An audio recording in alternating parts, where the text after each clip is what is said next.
Kelly, welcome to the podcast. I'm so excited to have you here. Thank you for having me. I really love your story, and I'm really excited to get into it today.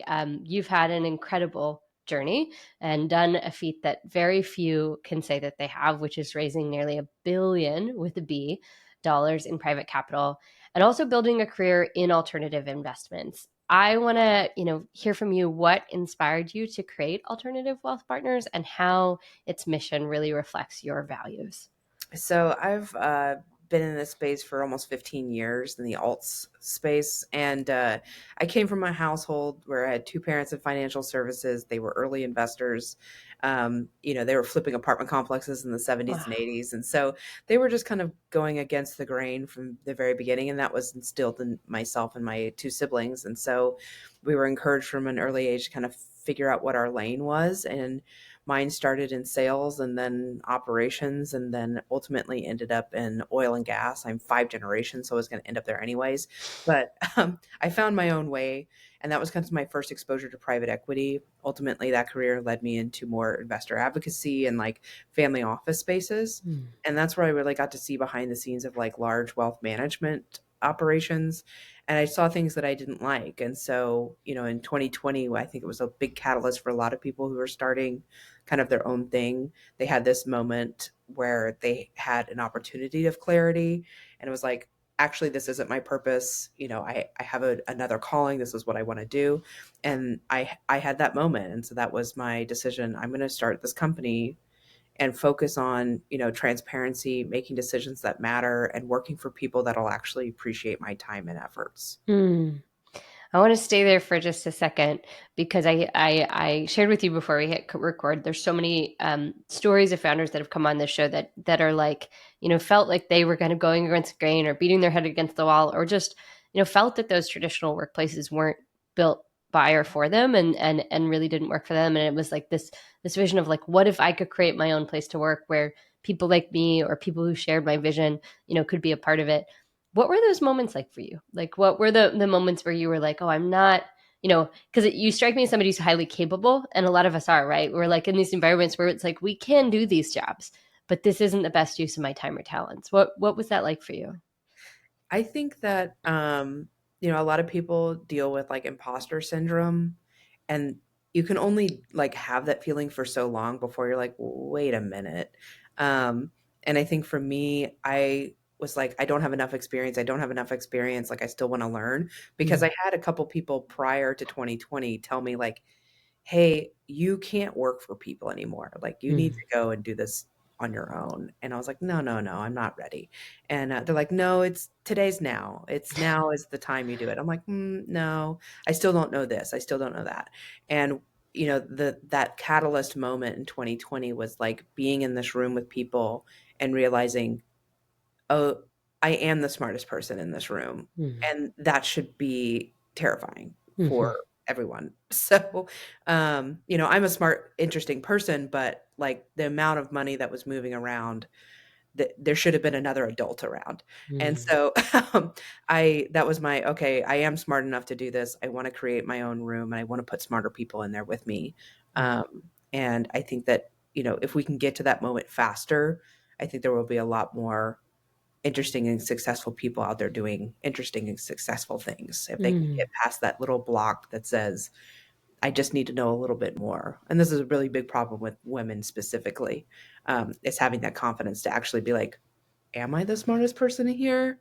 And going somewhere else. Mhm. Mhm. You nailed it. I was going to ask that question. I was like, I always think there's this problem that I see particularly with female founders is like, oh, I need to there's all these founders I'll talk to who are like about to start a company, and then they're like, "Oh, maybe I need to just go to grad school." And I'm like, "Wait, wait, wait, wait. You could like learn everything and also make money while building the thing. Like you don't need to get another accreditation or another degree, to prove that you have the capabilities." And I think that that's like where, the crux of a lot of this lies is in this confidence gap. You and I probably know a bunch of really nice kind of dumber folks who have started businesses and gotten the capital, right, to do so, gotten somebody to have their back. Meanwhile, there's a lot of women standing on the other side of the starting line, like wondering if they have what it takes or wondering if they need more experience. And I'm curious to know, like, what helped you jump that belief gap? Was it that, you'd seen other entrepreneurs in your family? Was it just that you'd finally, had the degree of, experience that was like, my work speaks for itself? What helped you bridge that divide? I think for me is that like because I started so early, like my first job was in sales at 15. Wow. And so, my first job was at a car wash. I was selling car washes part-time in high school, and I got really good at selling car washes part-time in high school, but I was making almost six figures. So, Wow. like that was something that is a good thing and a bad thing. No teenager should be having that kind of money, like with no barriers. Because my parents like your money, whatever you're going to spend it on, which I What, didn't wait, spend what it did you all. spend it on? Oh, just everything's stupid. Yeah. I drove everywhere. I liked because my parents gave me $20 a week for gas, and that wasn't enough. So I had Hmm. to make sure that my lifestyle was maintained, and I was only going to be able to do that with a job. I took my friends out to dinner because I was the only person with like a real job, You're a baller. and like I competed in speech and debate, so I was traveling on the weekends, like to competitions, and so we I paid for everything. Like that was Hmm. what I did with my money. And when you graduate high school, I went to college and I tried the business classes, but I was in this room with people that didn't write the book they were reading me about a business they didn't own. And I was like, I'm not learning here anything here. And also I make twice as much as this guy that's reading this to me. And I know how to read. I learned that a long time ago. So Hmm. I think for me, there was never this like little voice in my head telling me like I can't or you'll fail or what's Hmm. plan B if this doesn't work out. It's just like I'm no longer comfortable in this position and I'm going to go do something else. Hmm. And it was and I still feel that way. Like I take a lot of risk because I know that at the end of the day like if it doesn't work out, then I'll go get a job flipping burgers and I'm not beyond that because Hmm. I have a vision, I have a purpose and I have a plan, but if that doesn't work out, I'm not afraid of the consequences. Hmm. And I think Hmm. that more people should be okay with because it's all made up. Like the world changes constantly all the time. And like the worst case scenario is someone says no or it doesn't work and you have to pivot. And it should be just okay with pivoting. Yeah. Yeah, I think that's the thing is like, there is this unknown of entrepreneurship. And I think there's a lot of, false beliefs that there is security in, taking the job. And I'm like, yes, I guess it's secure in the sense that like you might get paid, but also like let's look at the world that we're in right now. There's a lot of layoffs, there's a lot of AI coming in and disrupting industries. Like actually having a job somewhere is not necessarily a guarantee. And yeah, you might get severance or something depending on your role and rank in a company, but, I think when you start to approach life with a mindset of like there's actually no guarantees, I these days feel so much more comfortable, so much more confident in my ability to control my own destiny. I would never put that back in the hand of somebody else's business. Just because your point, I've seen a lot of idiot run companies, and I'm like, I'm willing to put the bet on myself. But I also think, something that is key to your story here that I want to tease out a little bit is this confidence and comfort around money. Obviously, you do a lot of big deals. You're in rooms raising around, like you're in it on the money store. And I think this is something that um for a variety of reasons, folks shy away from, and it can really limit their ability to grow as an entrepreneur. If you're like, oh, I'm not a salesperson, or I'm not really a money person, and money is this language, it's a tool, it's a resource, it's this way, of moving through the world. And if you don't have that deal maker mentality, you will only be able to get so far because you won't have the confidence you can raise funding, or you won't have the confidence that you can pitch somebody on a product. And I'm curious for you, like, how do you see that, like, that sales mentality that you built at such a young age, as well as like your comfort and relationship with money, really influencing your career trajectory? Because I find that the best CEOs I know started in sales. Oh yeah. It's one skill that AI will never be able to take away from you. Because it all comes down to the relationship that you build with the customer Mm-hmm. or your client or whoever. And it could be that, obviously, as the size of the product or opportunity grows, the length of the relationship does too. Someone who's buying a snow cone from you, you can build that trust to buy it, to sell that snow cone in about 30 seconds. Um, but you lose it immediately if there's not like the experience from it, right? But when you're talking about like our minimums in our fund is $250,000, that's a big commitment for somebody. And when you're talking about relative to someone's net worth, somebody who has tens of millions of dollars writing me a $250,000 check is different than somebody who's worth a couple $1,000,000 writing me a $250,000 Hmm. check. And so when you get comfortable around moving the zeros around, right? Then it's the same as you selling something for $25, $250, et cetera.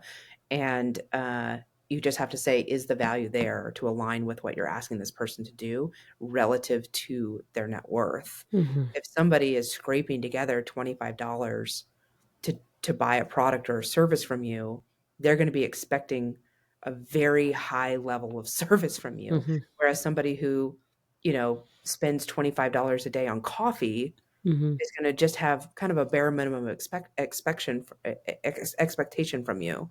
So just understanding that makes money more comfortable when it comes from like understanding what your value of your product is. Hmm. I think it's like if you look really high scale, money is literally made up, and the value of Hmm. somebody's money is relative to only them. So understanding that connection makes Hmm. this a lot easier. Yeah, and I've got to imagine so much of the work you're doing, when you're having those kinds of conversations with folks to join funds is a mindset-based conversation, right? Because you and I both know that, there's millionaires out there who have like some of the worst scarcity mentality, that you've ever met. And then there's some who, see money as a resource, see it as abundance, see it as, it's just this thing that we made up to move value through the world, Mhm. and suddenly when you flip that perspective, it's like, why wouldn't I be somebody is worth investing in, or why wouldn't I be somebody who believes that this could be a win for me? But so much of the money game is mental, and one of the things that I do a lot in my work with founders is like really working on that, because there is a limit as to how much somebody will scale, if they don't believe that they can, take home, a salary of a certain size out of a business of their own creation, or if they don't believe, that they could have something worth investing in. And so it's definitely one of those things where it's like, I think that the more that you dig in, the more you expose yourself to, like, one of the biggest pieces of data that fascinates me and I think really changed my money story, and I can imagine just knowing what I know now about how you grew up is similar. It's like one of the greatest indicators of wealth creation in the world is not actually having money, it's proximity to wealth. And for me, it's like, yeah, I grew up in one of the richest zip codes in my state, and my family didn't have money, but I watched the way my friends and my friends' parents moved through the world, and it definitely made me want things too. Like, I'm like, the reason I started having a job at 11 is because I wanted like UGG boots and 7 jeans, and my dad was like, you want $200 slippers, you better get a job. So I started babysitting and pet sitting and all these things to get what I wanted. But then, I was watching also my friends' families and was like, oh, interesting. Like, my friend who has like the most money, like their mom drives a Dodge Caravan. Like, they're not flashing this cash. And so you just start to like speak the language, and you start to see, oh, for me, like that was how I got exposed to investments. My parents were spend or save. There was no investment strategy there. But I just think when I hear your story too, I'm like, oh, between, the entrepreneurs in your family, the oil and gas, you probably from a pretty young age were around people who were doing big deals, were talking big money. And so it didn't scare you probably to the same degree as other folks who aren't in those environments. Does that feel true to you? Oh yeah, I think like the difference is that there's the rich, right? This uh, influencer world that exists where people are driving Lamborghinis and whatever, and the wealthiest people I've ever been around, with $1 billion+ net worth, are wearing like the same outfit for 4 days in a row. I mean, these are older, the silent generation that lived through the depression, but like Mm-hmm. there's that mentality. And then you have people that have a couple tens of millions of dollars of net worth where they're driving the minivan and living in a reasonable house and, not living the life of some sort of showboaty wealth world, which doesn't exist. And the difference is that that family is probably going on 4 or 5 vacations a year Mhm. wherever they want. Um, and the other people who are driving the nicer cars and have the bigger houses, they go on 1 vacation a year. Um, it's something obnoxious like Europe, but at the same time, it's still just 1 vacation. Right. Um, and it's all about when people get really, really rich, really, really wealthy. We're talking about generational wealth. It's all about how much time you can get back. Mm. And nothing else really matters because when you have 100, 300, $500 million net worth and you're generating conservative 4 to 5% on a majority of that portfolio, you're set for generations. I mean, Yeah. it's kicking off tens of millions of dollars a year in interest where you can take risk on portions of your portfolio. You can take risk in other things. You can scale that down to somebody who has $1 million net worth. You just do less of what that is. And Mhm. you change your priorities around to have more time with the people that you care about. Mm. Um, and it's more important than having a Lamborghini, which are terrible Yeah. cars. So I'm like, I think that we probably have something in common. We're both car people too. So I'm like, side conversation we'll have on another day, Kelly. I want to know what you're driving, what you do and don't like. But I have a question here because I think it's really important. One of the things we say here at Fearless Foundry all the time is entrepreneurship is a path to equity. And we both know that like the richest people we know, either they started a business or somebody in their family started a business. And I think back about, kids that I grew up with and, their parents didn't have to work and I didn't quite understand why. And that I would learn, oh, your family started Weyerhaeuser, your family started, this rifle company back in the day. And this is just like this legacy money that, to your point, really works for itself. And I think that there's a lot and the money ethos now about this idea of creating generational wealth. But I don't think that people realize that it doesn't have to be $100 million exit, that a lot of people could build a very respectable business and sell it for a couple million. And if that money is managed well, it can lead to a legacy. So, can you talk a little bit to me about like, what you see as kind of because to me I'm like there's a lot of myth out there of like, oh, you just need to create generational wealth, but there's not a lot of talk as to how. And Mhm. for me it's like entrepreneurship is the answer every time. So Yes, what are your thoughts here? it is. And I think that with social media and like these big kind of personalities that are out there, everyone really got hooked on to real estate. And it's going Hmm. to create generational wealth through real estate. And this is how all the big families created wealth through real estate. And I was like, well, actually, the big generational families that that have names on side of buildings created from industry, and all mostly industrial industries that have multi-trillion-dollar market caps. Like these are, you can see that in tech, but because they're spread out so thin, um, when you have an exit as a tech founder, like that's why family offices are getting smaller and smaller as far as net worth goes, because you have a tech founder that created, they were a billionaire, like $1 billion valued company. They were a unicorn, but by the time that got sold, they owned 1%. So it's not as an oppressive and an it's still nice, but Hmm. it's not like, oh, they sold for $1 billion, they're a billionaire. No. And most tech companies, most startups are getting to a couple hundred thousand or a couple $100 million valuation. And again, they only own 1 to a couple percents at that point because they Hmm. sell all their equity Hmm. um, in exchange for capital to scale into oblivion. And as Hmm. soon as it's acquired, it's gone. There Hmm. is no generational anything. Yeah. You don't see Mark Zuckerberg handing down Meta to his son, right? Hmm. That's not going to happen. Hmm. And you don't see that in anything. I mean, Gates isn't handing Microsoft off. Like there Hmm. isn't, that's not happening. Buffett is handing his down to his son, right? Hmm. There's that generational legacy being built in companies that have real industrial industry use. And so you're going to see a lot of opportunity because the small business is the backbone of the United States, has been built by this demographic for generational transfer. And a lot of them don't have next gens. So if there's founders that are listening, like, well, I don't, I really want to get into entrepreneurship. I mean, this is why entrepreneurship classes have exploded at the university level. One, because they realize, oh, we're losing students because they're going to go start a business for 100 grand instead of pay for a program for 100 grand. Mm-hmm. So like, we now teach entrepreneurship. Um, you could actually take that 100 grand you're going to spend on, a graduate program and just go buy an HVAC company, a plumbing company, Bingo. a skills trade company, like, um, any of these service-based companies that are going to disappear overnight and we all use, and you're going to see a much higher return on that than trying to learn entrepreneurship from a tech founder. Mm-hmm. Mm-hmm. I was laying in bed last night with my partner, and he was like, "If I gave you $100,000, what would you go? What business would you start tomorrow?" And I was like, "Oh, I'm ready for this question," because I think about it all the time, and I'm super passionate about the notion of entrepreneurship by acquisition, Mhm. and it's HVAC all the way. I live in Washington State. The majority of homes here, my home included, I at the time, it was back in 2018 when I built that house, and it was like, we won't need AC. The first summer it was 99 degrees in that house and we didn't have AC. And so after the fact install of HVAC, most companies have a 6-month waiting list.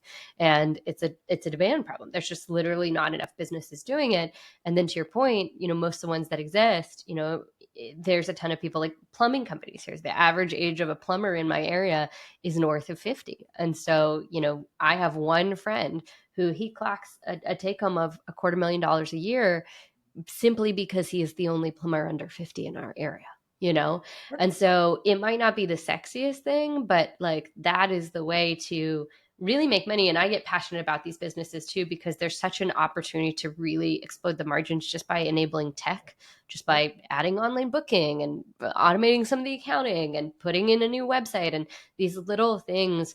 And I think that like, that's not the stuff that gets the airtime on Instagram. And yet, this is how a lot of legacy wealth has been created over time. And so I think that young people need to start thinking about like, okay, if what I really want is freedom, if what I really want is resources, like what is, the slightly boring business where I live that is needed, and how can I come in and build something that's better, or buy something from somebody who's already here, so that they can retire and I can start building this income for my family and guaranteeing that we're going to have money for generations to come. Yeah. Yeah, CPAs, tax people, estate attorneys. Like, I know law school is very, different than somebody who could go do a plumbing apprenticeship, but there are these small service businesses that all the average ages are over 60 and they don't have anyone to give their businesses to, mainly because like a CPA's kid definitely did not go into accounting, Yeah. because they saw how insanely stressed their parents were as a CPA. Um, they're tied up 2 times during the year for 4 months, and are dealing with hundreds of clients trying to get tax returns out. It's not sexy, Mm-hmm. but they make a ton of money, and all that stuff can be automated, and you can be more like on the strategy side of those Mm-hmm. things. And same with some of these other service-based companies, but there's going to be a lot of opportunity, and private equity is really interested in that space. They love Yeah. roll-ups opportunities, but most private equity companies aren't looking at, buying a company that's doing a couple $1 million in revenue. Mm-hmm. They're waiting for it to do a couple $1 million in profit. Mm-hmm. But you can't do that until there's some scalability. And the people that are 60 plus years old in that business isn't scaling their business. Yeah. They're trying to scale back their business. But that becomes less valuable. And again, where are the buyers for that? It's not private equity. But if you could get a young person into one of those businesses, scale it up, maybe you go from 3 million a year to 10 million a year, then private equity is interested. Then you go Mm-hmm. buy another one of those and do it again, and Mm-hmm. your portfolio is doing 30, 40, $50 million in revenue because you bought up a bunch of old people's HVAC companies, then you flip that to private equity for 100 million bucks, Mm-hmm. and you did it for 7 years. Like, that is where you create generational wealth, and then you go into another industry and do it again. And that's how private equity works. Yeah. Yeah, I love that. I love that. And I also think that the thing is like there's a lot of mythology around PE, but really it's like it's the way I think about it is it's that like strategic partner to scale something and also to like establish, I think there's a level of quality that comes into play when PE gets into the room. So talk to me about how did you get exposed to PE? Who needs to know about PE? Like, because I think this is, again, one of these areas where there's like a lot of mythology, and people don't understand, what it is that you do on a day-to-day basis. So give us the 411. Yes, PE, the big mysterious asset class that no one understands, and for some reason Tony Robbins is getting involved. Um, so it's private equity is considered like one of the most sophisticated asset classes, because you have a lot of different aspects to private equity, which includes venture. It's really about like at what point is private equity getting involved? Is it in the startup space at venture? Is it in the growth space, or is it in the like buyout space? Are we buying companies and doing roll ups? There could be like turnaround opportunities if the asset's distressed, and mostly in businesses, right? The assets, the private equity focuses on like businesses. It can include real estate, it can include some private credit and stuff, but lending, which has gotten really popular in the last couple of years. But there's it shouldn't be scary because you kind of think about it and do it all the time. And Mhm. as a private investor, you can start small. Like you can buy a franchise, you can invest in a local business that you support, you can invest in friends and family that might be starting a business. Like that's all private equity. It's not something that's like, "Oh, I can't do that. I don't understand it." It's like if you lend money to a business, you're doing private equity. Like you're doing private credit, it's in the same space. Like if you just change that from a loan to an investment, like an equity investment, you're now doing private equity, and trying to get it to be less scary than that. I've been in the alt space my entire career in this space, and I've gotten to see everything from really crazy like cannabis deals to medical devices to real estate, oil and gas. We invest in all of it. So we get to be really creative in our deal structure, and really creative on the side of like what opportunities we partner with. Sometimes it's small and super passive, and I don't really care what the portfolio company's doing. I trust that they're the expert in their lane, and we've made a very small investment. So I just hope that they're successful, and I come in if they need any help. And then we have other portfolio companies where we're a majority owner, and we're very hands on, and we're part of the operating team. We sit on the board, and we have a lot more hands on experience with those investments. So you can decide to be passive or active, and we're an actively managed fund, and we do both. Mhm.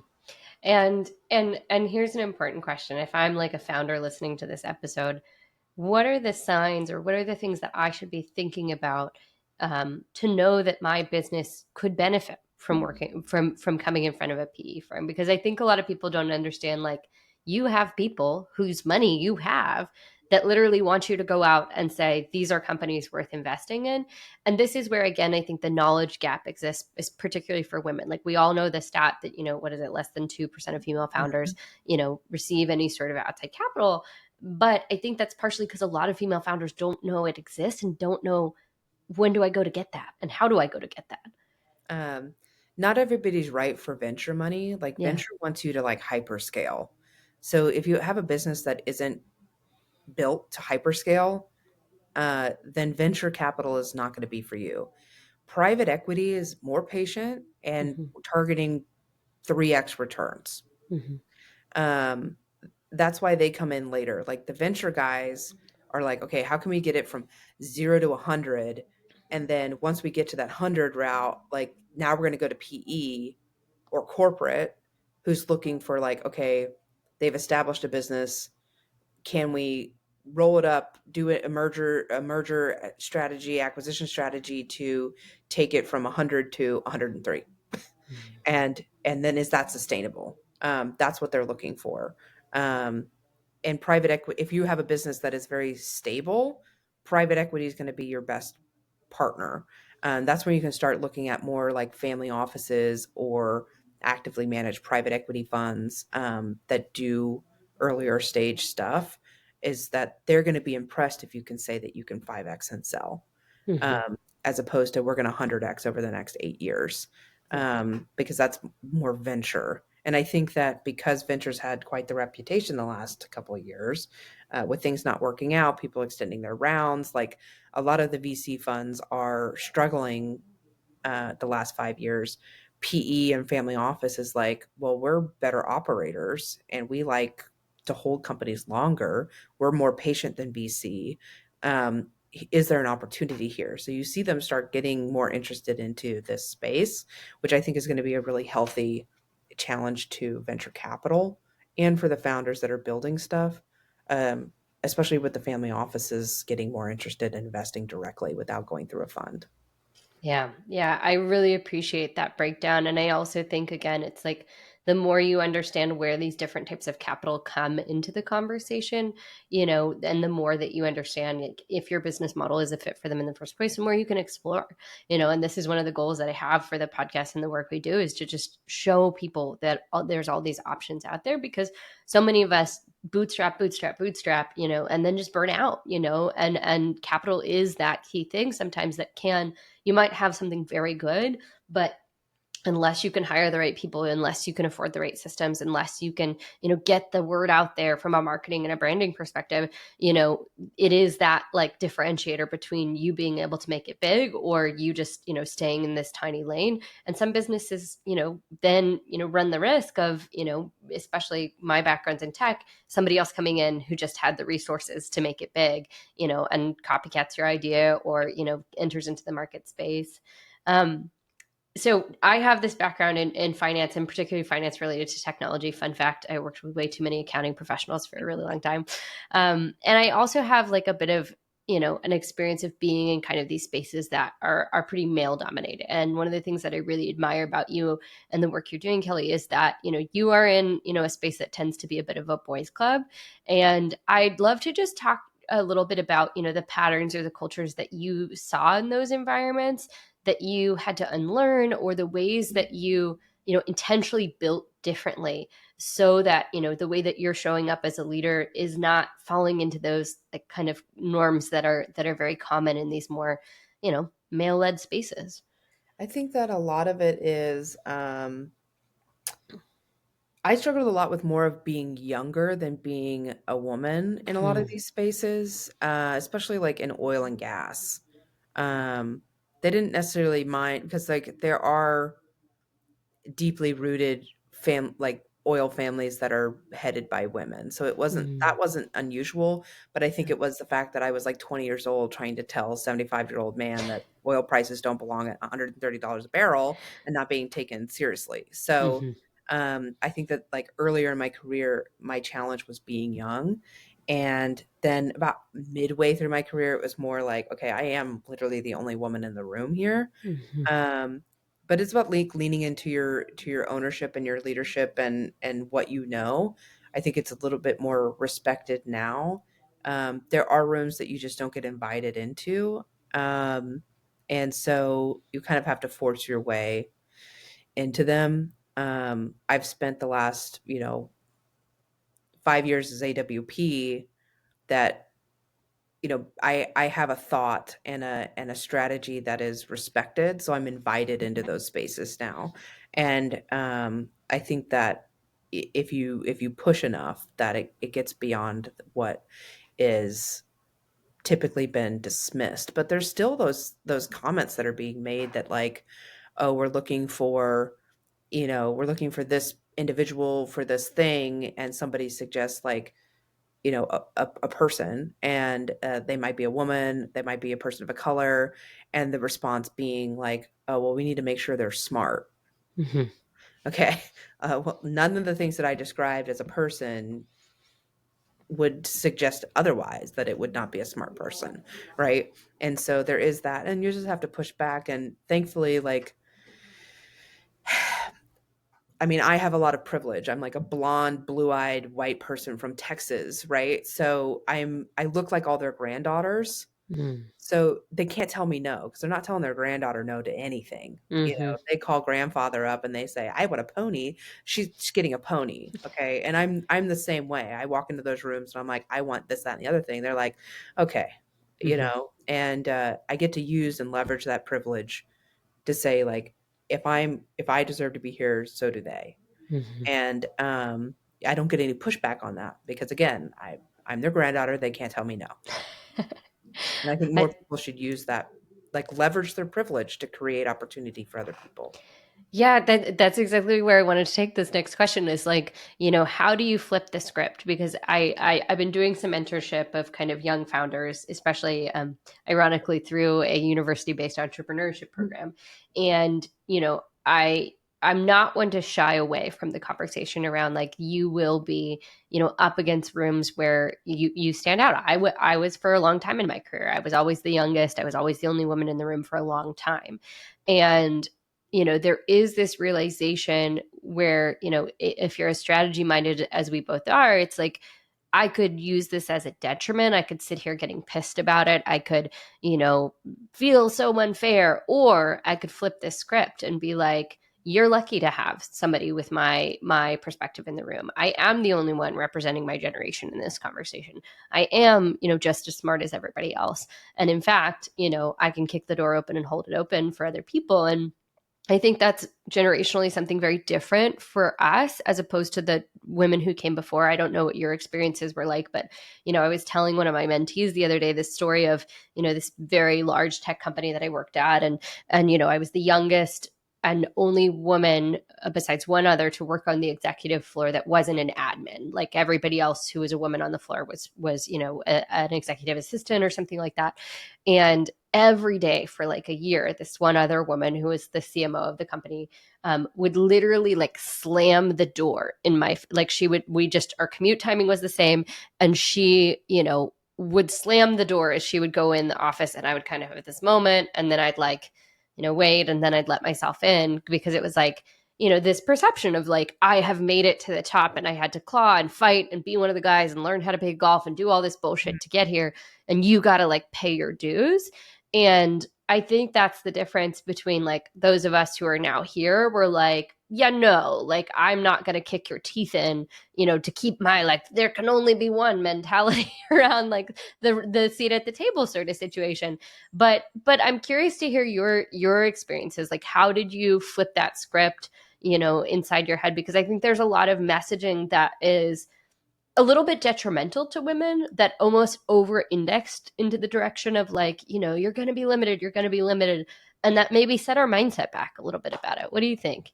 I think that like I wasn't raised in a home where there was like that kind of power dynamic happening. Hmm. So there was a lot of like mutual respect between my parents, Hmm. and they had their own lane of responsibility. There was never like, my mom was telling my father what to do and my father was telling my mother what to do. Like that was something I just didn't witness. And so when I was out in the world as an adult human being, like there wasn't these defined power dynamics until I got into like later on where it was like, okay, there is that happening. Um, but I didn't agree with it. So I pushed back on it. And I think that there is that with the generation from the boomers to Gen X, where the boomers and the silent generation like had a lot of hurdles and work had to work really really hard because they were like going through these very large transitional times, whereas Gen X didn't experience the same type of like accelerated growth moments where you had from uh, the depression into war into like revolution, right? They just kind of like came into the benefit of the revolution through like the 70s and 80s and 90s where everything was just like normal and fine, and there Mm-hmm. wasn't a lot of conflict and the economy was fine, and there weren't these big like emotional moments in history going on between the 80s and the 90s. But then the dot-com thing happened, and that's being created by people who are like like maybe the internet and the social media and all the technology and stuff were created by like this older Gen X people, um, and handed down to the millennials who were learning it all. Like we were in this very quickly moving transitional stuff. Like we went from having no technology to all the technology to improving the technology and then trying to teach the people who like should have been experts in it in the first place because they weren't implementing it in their businesses because it was moving too fast, right? And they weren't prepared for that because they weren't living and being young and innovative in a time where stuff was moving quickly. So I think you have to just understand and be sympathetic to like people's experience and then take away that power dynamic of like I'm not trying to do something better than you at your detriment.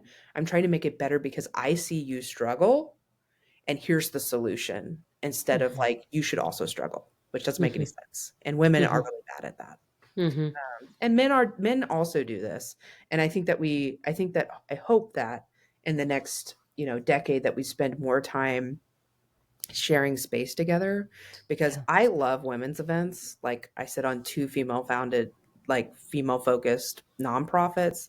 Their events are focused on women founders. And so the problem is that we need men into those conversations and women need to be felt like feel more comfortable being in the regular spaces, even though those regular spaces feel very uh, exclusive. Mhm. When I go to NAPE, which is a very large energy conference in Houston, I'm like one of five women there.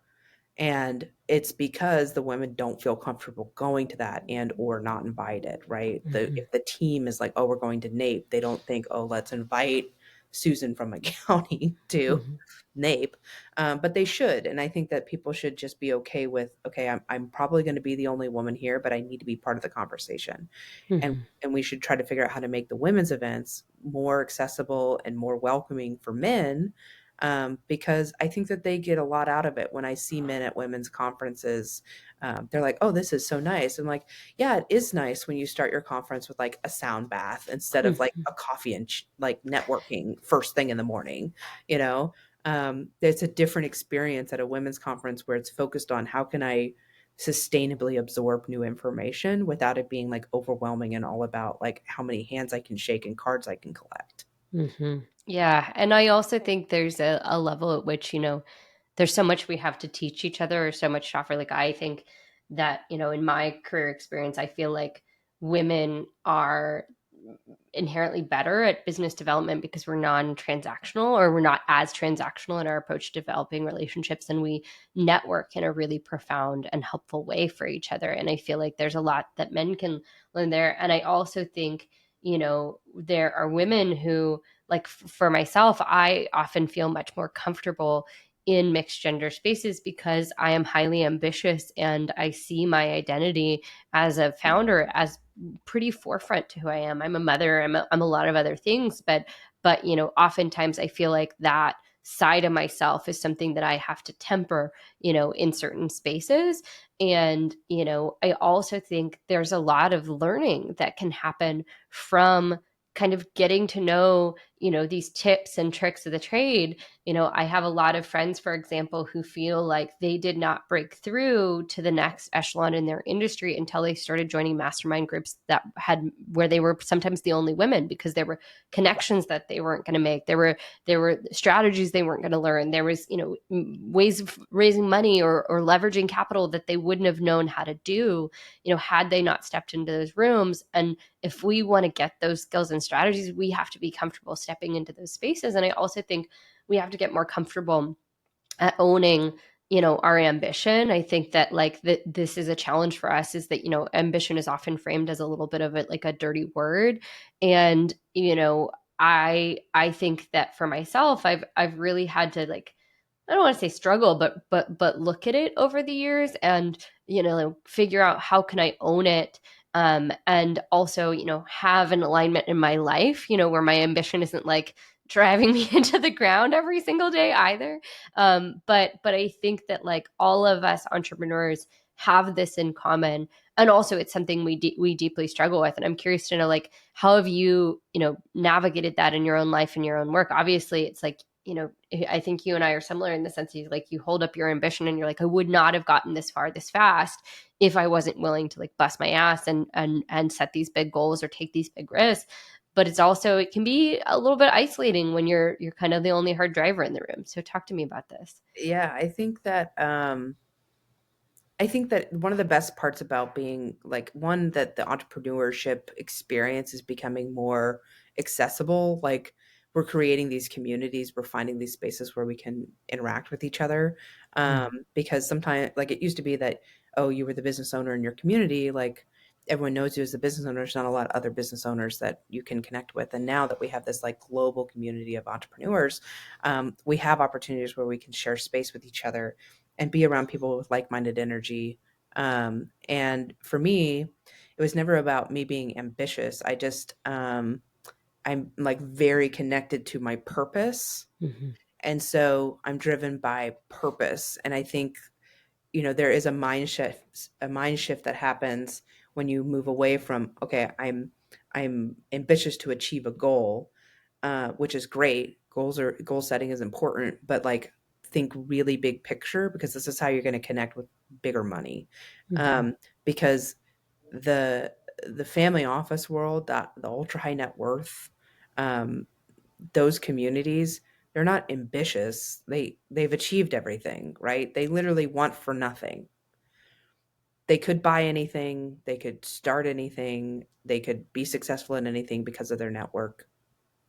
But for them, they really crave purpose, and they really crave uh, information, and they really crave like the idea of a future society, like that. They're Mhm. very that kind of minded. And so when you remove like, oh, I want to achieve this goal, to what is your like, why do you want to achieve that goal? What is why? Because that takes you further than, okay, I built my business, sold my business, now what? Because that's the biggest problem when it comes to family offices and investors that exit, is then what? Right? Once you're an Mhm. entrepreneur, you're always an entrepreneur. You cannot stop. You will want to build businesses and work until you die. So you have to figure out and connect to that why, and that purpose, because there has to be something beyond that. It's a lot of the work that I do in the governance space of like trying to get people to connect to that purpose. Because once you've built it and sold it, you have to then decide, then what? Then what? Uh, Yeah. it's that is what motivates me, not necessarily the goal setting. I'm ambitious because I have a responsibility to my purpose.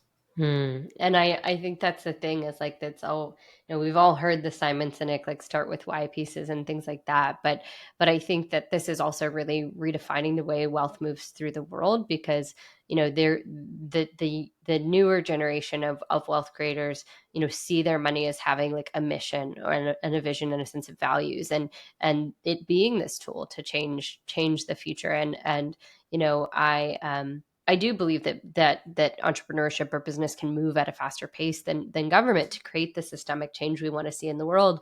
And I believe that like your purpose and your work around financial inclusivity and kind of redefining wealth is so tied to this belief that like we can, through businesses, through individuals, really collectively shift towards a values-based way of working and investing.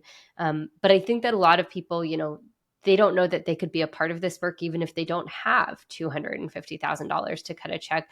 So talk to me a little bit about, if I'm somebody who's listening to this and I'm like, oh, Kelly seems amazing. And, I want to put my money where my mouth is, or I'm starting to invest. Like, what are the things that people can be doing to be a part of, that vision that you have around redefining wealth and financial inclusivity? So there's a couple different ways. If you like, writing a six-figure check is a big decision, and it is definitely how you move your wealth needle, is when you start writing those bigger checks into investment opportunities. But you can start smaller. There's angel opportunities to support businesses with a couple $1,000s with you and your friends, or with strangers in an angel networking group. There are people in your community. There's angel investor groups everywhere. So, like, if that's something you want to start doing, is investing in startups that are building things that you like, then there are other people who also, you are not alone. And you can start with smaller checks. Then you scale up. You do 25, $50,000 checks into something. Actively managed funds are great. They're becoming smaller and more accessible now. You see these 10 and $25 million funds that take 25 and $50,000 checks. Um, there's there's ways to do this through the nonprofit work. Find organizations that are doing work that you support. Again, it's a tax write-off. This is what the ultra wealthy do when they need tax incentives. They focus on a cause. Usually, like, a majority of nonprofit money goes to churches, which is unfortunate. But there are nonprofits out there that are doing work that is more meaningful and has a longer sustainable result. Um, and so building in those strategies of like, okay, if I can't invest yet, but I am paying taxes, like, start donating, because you can directly impact things that you care about without supporting a government that isn't going to spend the money where you want it to spend. Mhm. So, just shifting mindset around how to use your money as a tool is the first thing to do. I mean, I wrote a book about all of this, so I guess Mhm. you can buy my book. So I was gonna say, before we go, there's two more questions I want to ask you. One is, tell us about the book. Tell us about the book and why you wrote it, and where somebody can find it and learn about it. And then I also want to just hear kind of what's next for you and AWP, and any big projects you guys have got coming up. Sure. So my book is Pitch the Bitch, Grab Your Financial Future by the Bags. And it's an easy read. Obviously, it's got a little bit of humor in there. It's got bitch on the front. So it it really talks about like all this gate kept information, specifically from women, but realistically, anyone who has less than $100 million, they don't tell you any of this stuff. So it's just a way to like very high level understand. Here's all the things that you can be thinking about, like the different types of, like, when do you move from like an online bank to an actual bank? What kind of relationship should you have with a bank?